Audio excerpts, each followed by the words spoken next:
కాంగ్రెస్ పాలనలో ప్రజలకు కష్టాలు తప్పడం లేదు. ముఖ్యంగా హైదరాబాద్ నగరవాసులు ముప్పు తిప్పలు పడుతున్నారు. ప్రభుత్వ అసమర్థత విధానాలు, ముందు చూపులేని తనంతో నరకం అనుభవిస్తున్నారు. ఈ మధ్య నగరంలో కురిసిన అకాల వర్షాలు రేవంత్ ప్రభుత్వం పనితనాన్ని మరోసారి బయటపెట్టాయి.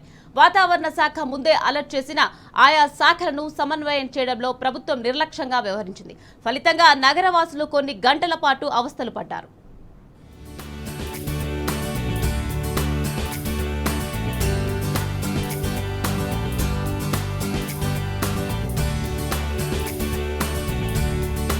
కాంగ్రెస్ సర్కారు అసమర్థతను అకాల వర్షాలు మరోసారి చాటి చెప్పాయి.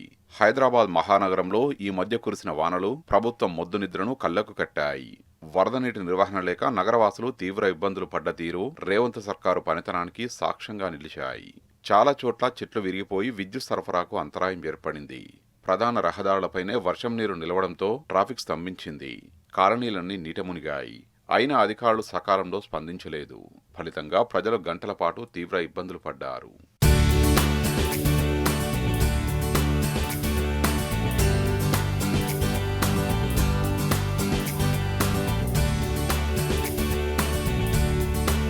హైదరాబాద్లోని పలు కూడళ్ల వద్ద వర్షం నీరు నిలుస్తుండటంతో వాటి సమస్యకు వాటర్ హోల్డింగ్ స్ట్రక్చర్స్ ను జీహెచ్ఎంసీ నిర్మించింది. కానీ ఒక్కసారిగా వర్షం రాకతో ఆయా కూడళ్లన్నీ జలమయమయ్యాయి.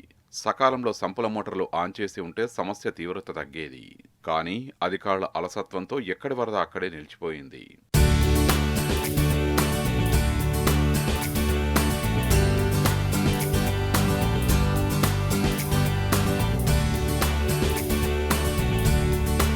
హైదరాబాద్లోని పలు ప్రధాన కూడళ్లలో ఎక్కడికక్కడ వరద నీరు నిలవడంతో ట్రాఫిక్కు తీవ్ర అంతరాయం ఏర్పడింది. పలు చోట్ల చెట్లు విరిగిపడడంతో రోడ్లన్నీ బ్లాక్ అయ్యాయి. విద్యుత్ సరఫరాకు అంతరాయం ఏర్పడింది. జీహెచ్ఎంసీ విద్యుత్ శాఖ సిబ్బంది సకాలంలో స్పందించకపోవడంతో ప్రజలు నానా అవస్థలు పడ్డారు. అకాల వర్షాలున్నాయని వాతావరణ శాఖ ముందే హెచ్చరించినా ప్రభుత్వం ముందస్తుగా ఆయా శాఖల్ని అలర్ట్ చేయకపోవడంపై నిప్పులు చెరిగారు. ఇప్పుడే ఇలా ఉంటే వచ్చే వానాకాలంలో పరిస్థితి ఏంటని ప్రశ్నిస్తున్నారు.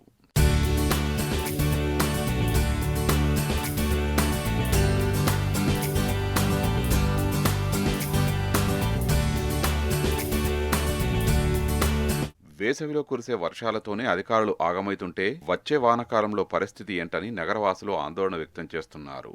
వివిధ శాఖలన్నీ సమన్వయంతో పనిచేసి ప్రజలకు ఇబ్బందులు తలెత్తకుండా చూడాలని డిమాండ్ చేస్తున్నారు.